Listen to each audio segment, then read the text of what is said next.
अस्सलाम वालेकुम दोस्तों। आप देख रहे हैं इम्तियाज़ गुल यूट्यूब और आज हस्ब मामूल हम पाकिस्तान की सूरत हाल पे गुफ्तगू करेंगे।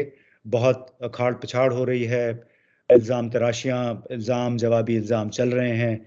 मौजूदा हुकूमत और साबका हुकूमत के अरकान के दरमियान बजट पेश हुआ, बजट पे काफ़ी लेन देन हो रही है कि आया ये बजट सस्टेनेबल भी है कि नहीं और इससे पाकिस्तान की मुश्किलात का ख़ात्मा होगा नहीं। दूसरी तरफ ये एक तासुर बड़ा तक़वियत पकड़ रहा है कि शायद मौजूदा हुकूमत इंतख़ाबात कराने में दिलचस्पी नहीं रखती और इनका ये ख़्याल है कि अगले साल सवा साल तक इक़्तिदार में रह के ख़ुद को मज़बूत किया जाए। अब इस हवाले से रावलपिंडी में क्या ख़्यालात हैं, जो हमारे मुक़्तदर हल्के हैं वो क्या सोच रहे हैं और इमरान खान साबिक़ वज़ीर-ए-आज़म उनके पास क्या ऑप्शन हैं। तो हमने सोचा इस हवाले से आपकी मुलाकात करवाते हैं। हम जनरल अमजद शुएब साहब से पहले भी ये मेहरबानी करते रहे हैं और अपने इनसाइट्स के साथ हमारे प्रोग्राम में शिरकत उनके। तो अस्सलाम वालेकुम जनरल साहब। जी, वालेकुम सलाम।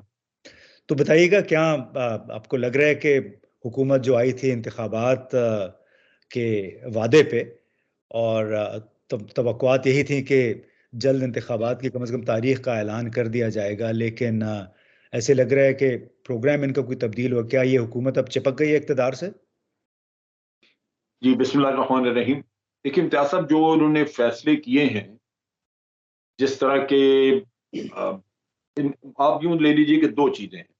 एक तो इनकी एक कंपल्शन है कि जैसे ये पेट्रोल की कीमतें बढ़ा रहे हैं और महँगाई बढ़ रही है और ना इसके बस में इनके बस में कुछ है, ना ये कर सकते हैं, ना इनकी प्लान थी।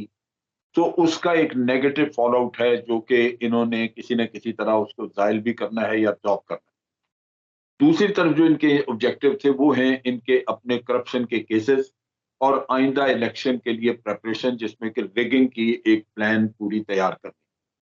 चुनाचे इन चीज़ों को अगर ज़हन में रखें तो ये अभी पूरी तरह तैयार नहीं है। जो नेगेटिव फॉल आउट है वो उसका इम्पैक्ट इस वक़्त बहुत ज़्यादा है, पब्लिक में गुस्सा है। तो ये चाहेंगे कि इनको 1 डेढ़ साल मिल जाए जिससे कि ये किसी न किसी तरह दोबारा अपने मामलात को अ, ठीक रास्ते पे ला सकें। उसमें हो सकता है कोई रिलीफ़ दे दें, या अगर रिलीफ़ नहीं दे सकते तो पब्लिक की मेमोरी भी होती है इस तरह की, जल्दी भूल जाते हैं, लोगों को खिला-पिला के भुला दें। और साथ जो करप्शन के केसेस हैं, या जैसे मैंने कहा कि नई हदबंदियाँ और इलेक्टोरल रिफॉर्म, जैसे ये रिफॉर्म कहेंगे, वो actually it will be A grand plan for rigging. ये सारा काम जो है ये भी इन्होंने करना है, उसके लिए टाइम चाहिए।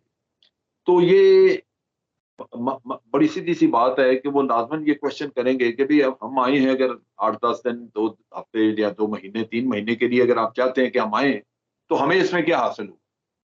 हम तो उल्टा बदनामी कमा के गए कि महँगाई हो गई हमारे नाम से, तो पहले हाल से भी गए। इलेक्शन लड़े तो लोगों ने वोट नहीं देने। तो इस वजह से ये अब एक चीज़ वाज़ेह है कि कोई बहुत उस्ताद, कोई मुसीबत ना इनके सर पे आ जाए कि जल्दी इलेक्शन करने पड़े, वरना सवाल ही पैदा नहीं होता कि ये 1.5 साल से पहले करें, बल्कि ये कोशिश करेंगे कि 1.5 साल के अलावा भी अगर कोई टाइम खींचा जा सकता है किसी न किसी चीज़ का बहाना लेके, तो वो ये करें। हुँ, हुँ। तो इस वक़्त फौरी तौर पे इलेक्शन होते हमें नज़र नहीं आता।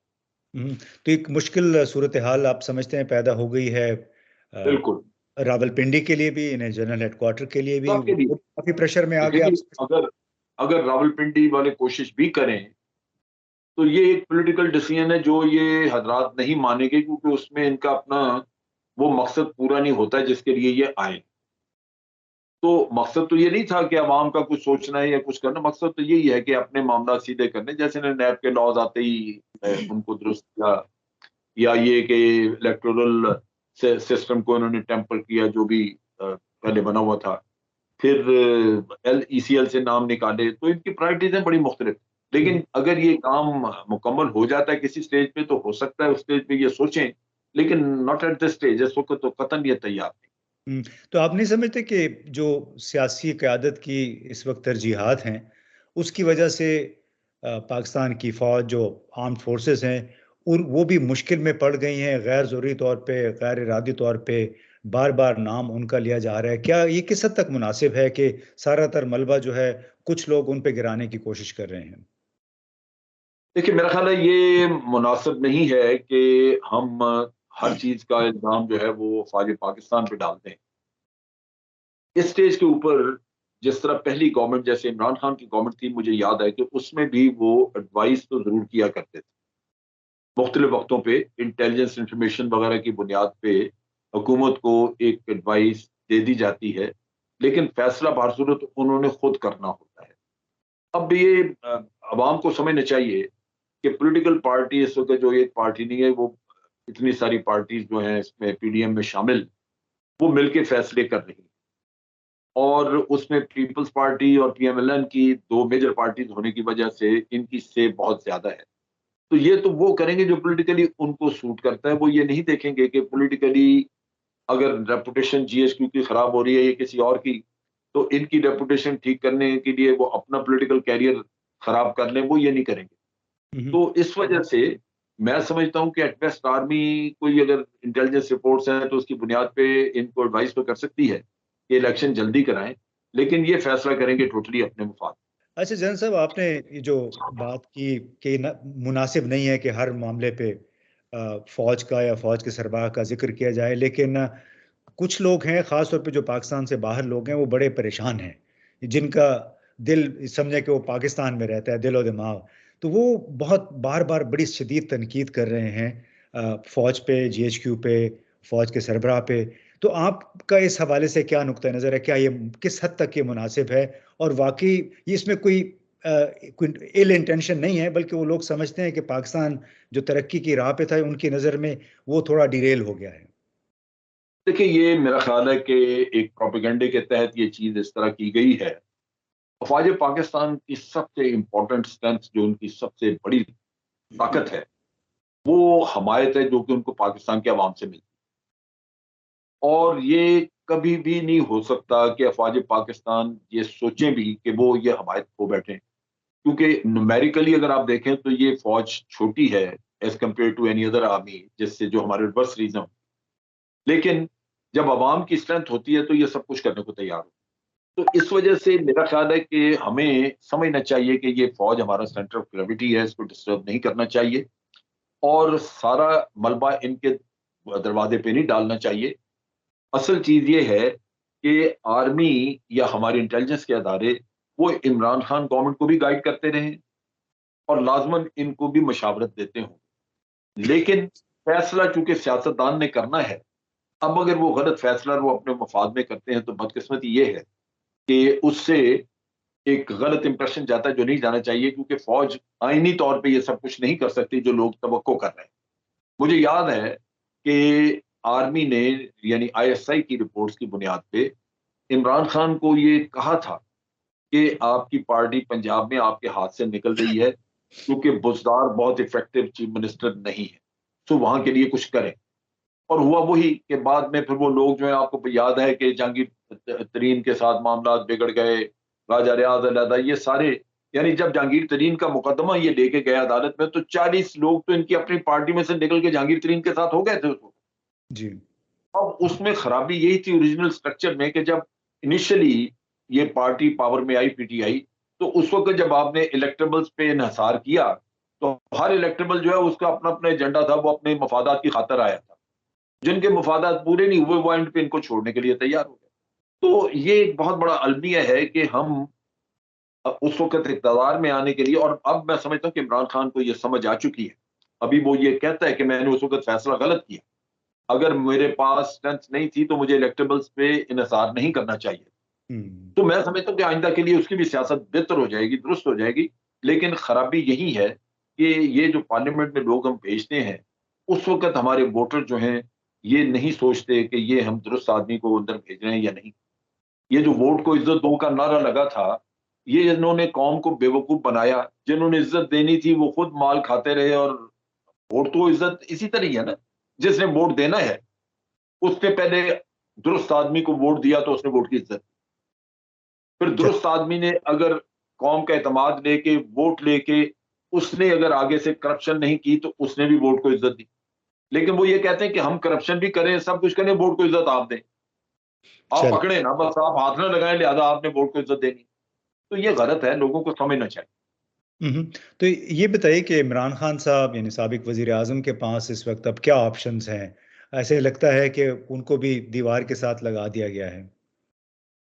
देखिए, उनके लिए बड़ी मुश्किल हालात हैं। उनको एक चीज़ तो ज़हन में रखनी चाहिए थी कि इस वक़्त सूरत-ए-हाल वो है जो हुक्मरान बैठे हुए हैं, ये पहले भी कई क्राइसिस में से गुज़र चुके हैं। इन्होंने कत्ल-वारत भी कराई हुई है, इन्होंने लोगों पे झूठे मुकदमे भी सब कुछ।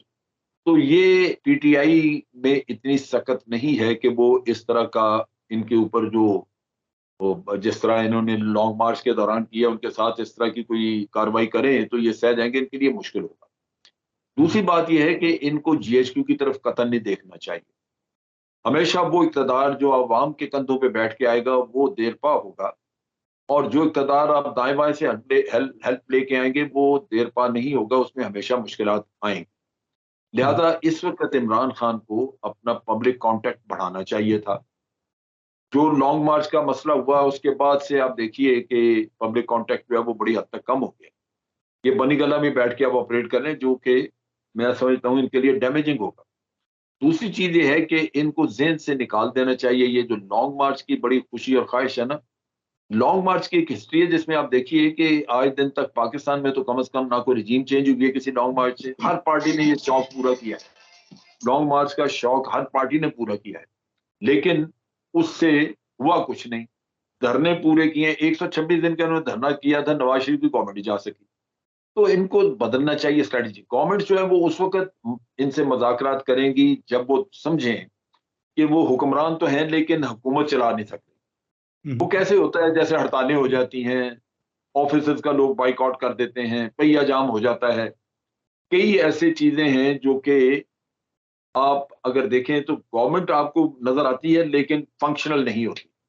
तो फिर वो समझते हैं कि जी हमें इनसे बात करनी चाहिए या हल ढूँढना चाहिए कि आगे क्या करना है। तो हुँ, लॉन्ग मार्च में शदीद गर्मी में ये दोबारा भी अगर करेंगे तो खुद ही ख्वार होके वापस चले जाएँगे, कुछ नहीं इनका बनेगा। So they have to change their strategy और हुँ, उसमें इम्पोर्टेंट चीज़ ये है कि पब्लिक को मोबिलाइज़ करके रखें, पब्लिक के साथ कॉन्टैक्ट अपना दोबारा एस्टेब्लिश करें और उसी तरह के जैसे पहले हर शहर में इन्होंने लोगों के एहतजाज वगैरह का किस्सा किया था, वो दोबारा काम शुरू होना चाहिए। हुँ। ये बताइएगा कि अभी तक 2 महीने हो गए मौजूदा हुकूमत को, उसमें इक़्तिसादी सूरत-ए-हाल कोई सँभलती नज़र नहीं आ रही, जिस तरह का बजट पेश हुआ चीन और सऊदीया से जो पैसे मिलने थे, जो रोल ओवर होना था, फ़िलहाल अभी तक उसके कोई आसार नज़र नहीं आ रहे हैं। आईएमएफ भी खुश नहीं है, बल्कि आईएमएफ के तो एक आला तरीन अफ़सर ने ये भी कहा कि जो हमारी तवक्कुआत थी कि ऐसे इक़दामात लिए जाएँगे, वो नहीं पूरे हुए। तो इसका ये मतलब है कि वो पैसे भी पाकिस्तान को नहीं मिलेंगे। तो इस तमाम तर सूरत-ए-हाल का एक तरफ तो पाकिस्तान बहैसियत मजमूई मुतासिर हो रहा है। दूसरी तरफ अगर ये तमाम तपिश जो है इससे हमारी मुसल्लह अफ़वाज खुद को बचा सकेंगी उनके पास अब क्या ऑप्शन रह गई है? देखिए, ये फ़ौज पाकिस्तान इससे नहीं बच सकती क्योंकि ये मसला बड़ा मुख्तलिफ नौइयत का है। मैं एक्सप्लेन करता हूँ। इसमें 2 चीज़ें हैं जो 2 रास्ते हैं हमारे पास जो हमने अडॉप्ट करने हैं। पहला रास्ता ये है कि एक बहुत सख्त फैसले करने होंगे जिनके ऊपर एक बड़ी कॉम्प्रिहेंसिव प्लान के तहत आप डेट सर्विंग स्कीम अपनी वर्कआउट करें, एक स्ट्रेटजी वर्कआउट करें कि हमने डेट सर्विसिंग करनी कैसे है। उसमें कई है, कफ़ायशारी भी आपने करनी होगी, जो आपके अदारे खसारे में हैं उनको आपने सँभालना होगा, कुछ करना होगा या आप डेट ये जो सर्कुलर डेट्स है उसका और फिर टैक्सेस और आपने अपनी आमदन बढ़ाने का करना होगा। ये वो सख्त फैसले हैं जो कोई एक पॉलिटिकल पार्टी नहीं कर सकती। उसकी मिसाल ये है कि इमरान खान ने करने की कोशिश की थी, ताजिरों को टैक्स नेट में लाने की कोशिश की, जब ताजिरों ने हड़ताल की, बाहर आए तो ऑपोज़िशन उनके साथ खड़ी हो गई। तो वो एक एक माशी इश्यू होने की बजाय वो पॉलिटिकल बन गया। इनको सरेंडर करना पड़ा, वो टैक्स नेट में आए ही नहीं। आज आपसे वो 17% सेल टैक्स लेते हैं, लेकिन वो खुद अपना टैक्स नहीं देते गवर्नमेंट को, तो आपका सेल टैक्स कहाँ जाएगा? तो बहुत बड़ा नुकसान हो रहा है। सो ये तो करना होगा सारी पॉलिटिकल पार्टी को। ये जो गवर्नमेंट है वो ये काम नहीं कर सकेगी। उसकी बुनियादी वजह ये है कि इसके पास बुनियाद नहीं है अपनी हुकूमत के होने की, यानी इखलाकी बुनियाद नहीं। ये पार्लियामेंटेरियंस की खरीदो-फरोख्त की बुनियाद पे हुकूमत बनी है। लिहाज़ा ये वो काम नहीं कर सकेंगे। तो एक इलेक्शंस के बाद एक लेजिटिमेट गवर्नमेंट बनती है जिसके पास 2/3 मेजॉरिटी भी हो, तो फिर वो इन सबको इकट्ठा करे, इनको कहे कि भई अब आके कौमी काम के लिए काम करें, तो सख्त फैसले किए जाएँ। अच्छा, दूसरी चीज़ ये है कि अवाम रिएक्ट करते हैं जब आप उन पे एडिशनल टैक्स, महंगाई, बोझ डालते हैं। अगर एक अच्छा मकसद हो, वो उनकी समझ में आए, तो वो शायद कुर्बानी देने के लिए तैयार हो। लेकिन उससे पहले उनको नजर आए कि जो चोर यहां से पैसा लेके गए हैं वो वापस आए। यहां तो अभी इतना फ्रेंडली सिस्टम है, चोर फ्रेंडली सिस्टम है कि अदालतें भी उनके लिए काम करती हैं, नैब भी उन्हीं को दिफा करने के लिए काम करता है, तहकीकाती अदारे हैं, एफआईओ हो, वो परेशान फिर रहे होते हैं कि किस तरह ये करप्ट आदमी की जान छुड़ाई जाए। तो यहाँ बहुत बड़ी खराबी है कि अवाम ये सोचेंगे कि आप इकोनॉमी के नाम पे उसको ठीक करना और सख्त फैसले हमारी जान पे कर रहे हैं, खुद लूट लूट के उधरी बाहर लेके जा रहे हैं और सजा भी किसी को कोई। तो ये बड़ा जरूरी है कि चोरी का पैसा वापस लाया जाए और अवाम को पता हो कि अब चोरी नहीं हो रही, लिहाजा अब सब ने मिलकर कुर्बानी देनी है। तो सख्त फैसले होंगे और उसके लिए कॉम्प्रिहेंसिव डेट सर्विसिंग स्ट्रेटजी चाहिए जिसमें आप डेट से जान छुड़ा सकें। ये एक तरीकाकार होगा जो मेरा ख्याल है इनको करना होगा। जी बिल्कुल दुरुस्त कहा जाना साहब आपने। उसमें मेरा ख्याल है एक हमारी आज की गुफ्तगू का लुबे लुबाब ये है कि तमाम सियासी जमातों को अफवाज पाकिस्तान की तरफ ना देखें, ना ही उनको अपने मामलात में ये घसीटें। अवाम की तरफ देखें, बिल्कुल। उनको बिला वजह अफवाज पाकिस्तान को इन्वॉल्व ही ना करें, जी। उनका नाम ना लें, उनको उनको छोड़ दें। और जो दूसरा, डिमांड करना है वो पब्लिक की स्ट्रेंथ पे करें, पब्लिक को लाके।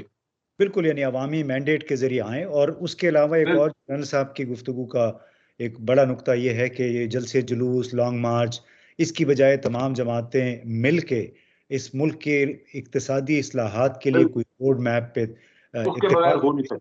जी इसी के ज़रिए शायद पाकिस्तान की जो बका है वो मुमकिन है। क्योंकि अगर पाकिस्तान नहीं होगा तो ज़ाहिर है फिर खुदा न खास्ता फिर और बहुत उसके संगीन बहुत नताइज सारी बरामद हो सकते हैं। लिहाजा बिल्कुल उसके लिए ज़रूरी है कि तमाम स्टेक होल्डर्स मिलकर कोई रोड मैप बिल्कुल। तय्युम करें। बहुत बहुत शुक्रिया जनरल साहब।